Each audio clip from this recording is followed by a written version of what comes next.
आज मिस्टर संदीप का सवाल है कि इन्होंने पिछले साल सैलरी में अपना 7 लाख का रिटर्न फाइल किया, लेकिन इन्होंने अपने अकाउंट में 51 लाख रुपया डिपॉजिट किया था और इनकम टैक्स डिपार्टमेंट ने इनको नोटिस भेजा है और इस पर एक्सप्लेनेशन मांगा है। मैं Manish Kumar Sinha cross business boundary में आपका स्वागत करता हूं और सवाल आपके जवाब हमारे सीरीज में मैं आपके सवालों का जवाब देता हूं। तो आज जो मिस्टर संदीप का कैश डिपॉजिट का नोटिस है, इस पर मैं आपके कुछ पॉइंट पर रोशनी डालना चाहूंगा और उसके बाद इनके सवाल का जवाब दूंगा। और हो सकता है आपके अकाउंट में 51 लाख नहीं जमा हो सकता है लाख, 2 लाख, 5 लाख जमा हो या उससे ज्यादा भी हो। तो ये वीडियो आपके लिए भी उतना ही इंपॉर्टेंट है जितना मिस्टर संदीप के लिए। तो जब आप कैश डिपॉजिट आपने किया और आपने सिर्फ सैलरी इनकम फाइल किया, तो ये आपकी गलती है, क्योंकि जो पैसा आपने डाला है उसका आपने एक्सप्लेनेशन नहीं फाइल किया। कैश डिपॉजिट 51 लाख, आपने सैलरी रिटर्न फाइल किया ओनली 7 लाख। तो अगर मैं ये भी एज्यूम कर लूं या डिपार्टमेंट ये भी एक्सेप्ट कर ले कि इस यही 51 लाख में 7 लाख की आपकी सैलरी है, तो बाकी का अप्रॉक्स 44 लाख किस पर्पज से आया है जिसका आपने एक्सप्लेनेशन नहीं दिया। इसी कारण से इनकम टैक्स डिपार्टमेंट ने आपसे नोटिस भेजा है और आपसे एक्सप्लेनेशन मांगा है। तो अब आपको इसको एक्सप्लेनेशन प्रोवाइड करना पड़ेगा कि आपने किस किस कारण से किस किस से कैश लिए या आपने ये कैश कहाँ से अर्जित किए। क्योंकि जब तक आप इसका एक्सप्लेनेशन नहीं प्रोवाइड करोगे तो इनकम टैक्स डिपार्टमेंट उसका नेचर नहीं डिसाइड कर पाएगा और आपके ऊपर इंटरेस्ट लगना है, पेनल्टी लगना है, नहीं लगना है, ये भी डिसाइड नहीं कर पाएगा। तो सबसे पहले आपको समझना पड़ेगा कि मनी का फ्लो क्या होता है। जैसे आपके पास पैसा आता है तो वो कहाँ से आ सकता है और उसका नेचर क्या है। अगर आपको मनी का फ्लो समझ में आ जाता है तो आप अपने आप इस नोटिस का जवाब बना सकते हो, डिपार्टमेंट को एक्सप्लेनेशन प्रोवाइड कर सकते हो। नहीं तो आप प्रोफेशनल का तो हेल्प ले ही सकते हो। तो आपके पास पैसा आने का सबसे पहला एक रीजन है इनकम। जैसे मैं आपको कोई कंसल्टेंसी दे दूं, मैं कहीं पर जॉब कर रहा हूं, वहां से कोई पैसा आ जाए, या मेरे पास कोई होलसेल मैन्युफैक्चरिंग या होटल इंडस्ट्री या सर्विस इंडस्ट्री का कोई सेटअप है जहां से मैं पैसा अर्जित कर रहा हूं, तो वो पैसा एक बार मेरे पास आया तो मुझे कभी रिटर्न नहीं करना है, तो उसे हम इनकम कहते हैं।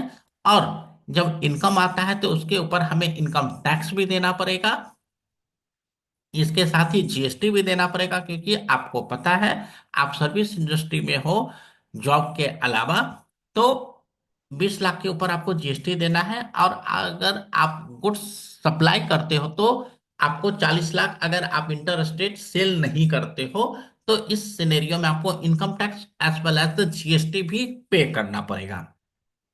दूसरा तरीका है आप किसी से लोन ले लेते हो तो आपके अकाउंट में पैसा आता है, लेकिन इसका नेचर क्या है, आपने एक बार लिया तो आपको दोबारा लौटाना भी है, आपको अपने पास नहीं रखना है। जैसे ही आपको या आपका इंटेंशन है रखने का तो वो लोन नहीं कंसीडर होके इनकम कंसीडर हो जाता है।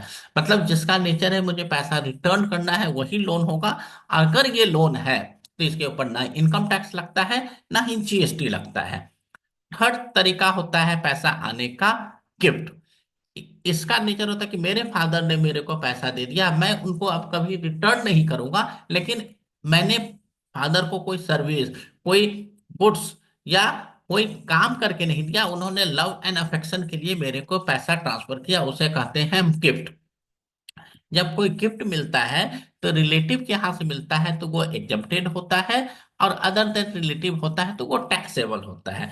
रिलेटिव का डिफिनेशन है मेरा ब्लड रिलेशन, लाइक मेरे मदर फादर, मेरे ग्रैंडफादर, ग्रैंड मदर, मेरे सिबलिंग, मेरे सन और मेरे ग्रैंडसन, तो इस तरीके से रिलेशन में आता है। और मेरे मदर एंड फादर के भी सिबलिंग अलाउड है, मेरे स्पाउस के मदर फादर, मेरे स्पाउस के सिबलिंग अलाउड है या रिलेटिव में इंक्लूडेड है। तो ये चीज आपको समझना है कि क्या जो पैसा आया है इनकम नेचर का है, लोन नेचर का है या गिफ्ट नेचर का है। यहीं से आपकी जो टैक्स की लायबिलिटी है इंक्रीज होती है, एस्टेब्लिश होती है, और उसके ऊपर डिपार्टमेंट एक्शन लेता है। तो अगर ये लोन है, अगर आप प्रूव करते हो कि ये मेरा सारा पैसा लोन है, तो सबसे पहला चीज आपको ध्यान रखना है कि कैश में आप लोन नहीं ले सकते हो किसी भी व्यक्ति से। एक साल में 20,000 से ज्यादा कैश में लोन नहीं ले सकते हो। अब आपके पास कैश डिपॉजिट आपने कितना किया भाई साहब? 51 लाख। तो 51 लाख डिवाइडेड बाई 20,000 कर लेते हैं, तो तकरीबन आपको 100 आदमी जुटाना पड़ेगा, या 120-25 आदमी जुटाना पड़ेगा, जिससे आप ये बोलो कि सबने मेरे को 20-20 हजार या 15 हजार, किसी ने 5 हजार रुपया लोन दिया, और उस पैसे को मैंने बैंक में डिपॉजिट कर दिया। तो कल को इनकम टैक्स डिपार्टमेंट ये भी सवाल पूछेगा, जब भाई साहब वो आपको कैश दे सकते थे तो उन्होंने आपको यूपीआई ट्रांसफर क्यों नहीं कर दिया, उन्होंने आपको अकाउंट में ही क्यों नहीं दे दिया, चेक के थ्रू या एनईएफटी के थ्रू या बैंक ड्राफ्ट के थ्रू? तो इसका आपके पास कोई जवाब नहीं होगा, क्योंकि आज की डेट पर ऐसा बहुत कम व्यक्ति हैं जिनके पास बैंकिंग एक्सेस नहीं है, या जो व्यक्ति, आप 51 लाख रुपए से पर तो आपके यार दोस्तार बैंक यूज ना करें, ये इसकी पॉसिबिलिटी भाई साहब बहुत कम है। इट मीन कि आप इसे लोन प्रूफ नहीं कर सकते। गिफ्ट, आप इसे गिफ्ट बता सकते हो कि मैंने बर्थडे पार्टी रखा था, मेरे पास मैरिज एनिवर्सरी का पार्टी था, वहां पर मेरे सारे रिलेटिव आए, किसी ने 5 हजार, किसी ने 2 हजार, किसी ने 25 हजार रुपया, या फादर से तो आप 51 लाख रुपया भी ले सकते हो, लेकिन आपको ये प्रूफ करना पड़ेगा कि आपके फादर के पास 51 लाख रुपया था, या आपके 5 भाई हैं तो पांचों भाई ने 10-10 लाख रुपया दिया, तो ये प्रूफ करना पड़ेगा कि उन्होंने 10 लाख रुपया कैश कैसे अर्जित किया। तो ये एक बहुत ही इंपॉर्टेंट चीज है, जहां पर आपको ये समझना है कि रिलेटिव से पैसा आएगा कोई टैक्स नहीं लगेगा। अदर देन रिलेटिव, मेरे फ्रेंड ने अगर 1 लाख रुपया गिफ्ट में दिया है मेरे बर्थडे पर, मेरे मैरिज एनिवर्सरी पर, या मेरे बच्चे के बर्थडे पर, तो 50 हजार तक कोई टैक्स नहीं लगता। 50 हजार से ऊपर जो भी पैसा आता है पूरे पर फिर टैक्स लगना शुरू हो जाता है। इट मीन गिफ्ट रिलेटिव से एग्जम्प्टेड है, लेकिन अदर देन रिलेटिव होगा तो उस पर पूरा का पूरा टैक्स लग जाएगा। तो अब थर्ड पॉइंट आ जाता है इनकम, मतलब कि वो पैसा मेरे पास आया और मुझे किसी को लौटाना नहीं है, तो ये हो गया मेरा इनकम। तो जब एक बार इनकम एस्टेब्लिश हो चुका है, तो आपको पता है कि ऑलमोस्ट कोई भी इनकम एग्जम्प्ट नहीं होता है एक्सेप्ट एग्रीकल्चर। आप ये प्रूव कर देते हो कि आपके पास खेत था, खेत में आपने खेती किया और इतना का आपने गुड्स बेचा, अनाज बेचा, चावल दाल गेहूं ये सब बेचा, राइस बेचा, पल्स बेचा, तो आपको में भी टैक्स ना लगे। लेकिन फिर वो आपके पिछले सालों के रिटर्न से कंपेयर करेगा, और इसी साल आपने सैलरी इनकम भरा हुआ है, तो वो पूरा पैसा एग्जम्प्ट नहीं होगा, कुछ ना कुछ टैक्स आपको लगेगा ही लगेगा। और इनकम एस्टेब्लिश होने के बाद आपको जीएसटी भी देना है, क्योंकि आपने सैलरी इनकम ऑलरेडी शो कर रखे हो, तो बाकी इनकम बिजनेस का ही होगा जहां पर जीएसटी एप्लीकेबिलिटी आएगी। अब अगर आप कहते हो ये मेरी कंसल्टेंसी है या फिर मैंने कोई कॉन्ट्रैक्ट लिया था, तो यहां पर 20 लाख के ऊपर आपको जीएसटी टैक्स देना पड़ेगा। तो इस केस में पूरे 20 लाख तक आपको माफ मिलेगी, या पूरे पर देना पड़ेगा? तो जब आपने रजिस्ट्रेशन ही नहीं लिया तो डिपार्टमेंट पूरे पैसे पर आप पर जीएसटी चार्ज करेगी at the rate of the 18%। वहीं पर अगर आप ये प्रूव करते हो कि मेरे पास एक होलसेल का शॉप था या मेरा परचून का दुकान था, मैं रिटर्न में डिटेल डालना भूल गया, तो इस केस में आपको जो भी जीएसटी लगेगा वो 5% का, 12% का, या कौन सा आइटम पर क्या रेट है उसके अनुसार लगेगा। और इनकम टैक्स में चाहे वो सर्विस का हो या गुड्स का हो, तो आपका टोटल इनकम माइनस एक्सपेंडिचर, उसके बाद जो बचेगा उस पर आपको टैक्स देना पड़ेगा।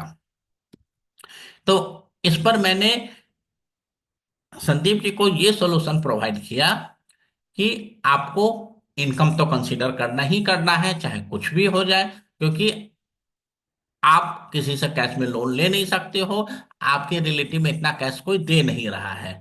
तो आपको पहले इनकम टैक्स पे करना पड़ेगा, और आपको जीएसटी भी पे करना पड़ेगा। अब इनकम टैक्स 51 लाख के ऊपर पे करना पड़ेगा तो डेफिनेटली आपको 51 लाख के ऊपर ही जो भी इनकम टैक्स आता है वो आपको पे करना पड़ेगा। जीएसटी भी आपको पे करना पड़ेगा। अब आपको ये डिसाइड करना है कि आप किस चीज पर प्रूफ कर सकते हो। अगर आप गुड्स, आप कहते हो कि मेरे परचून का दुकान था, तो आपके पास परचेज का कोई बिल नहीं होगा, तो आप सिर्फ इनकम ही दिखा सकते हो। जहां पर आप ट्यूशन इनकम, कंसल्टेंसी इनकम, तो आपको 18% के रेट से जीएसटी भी पे करना पड़ेगा। फिर आपको एनुअल इंफॉर्मेशन सिस्टम में रिप्लाई करना पड़ेगा जो इनकम टैक्स के पोर्टल पर होता है। और उसके बाद अपने रिटर्न को रिवाइज करना पड़ेगा या अपडेटेड रिटर्न अपलोड करना पड़ेगा। जब आप इतना कुछ कर लेते हो तो आप इनकम टैक्स डिपार्टमेंट के नोटिस से बच जाते हो। अदरवाइज अगर इनमें से कोई भी एक्शन आप नहीं लेते हो तो इनकम टैक्स डिपार्टमेंट आपके ऊपर एक्शन लेता है और आपके ऊपर इंटरेस्ट पेनल्टी चार्ज करता है। तो दोस्तों, मिस्टर संदीप के सवाल का जवाब मैंने दे दिया है। और आपके पास भी कोई सवाल हो तो आप हमसे पूछ सकते हैं। और जब तक दोस्तों, आपसे विदा लेता हूं। प्रणाम।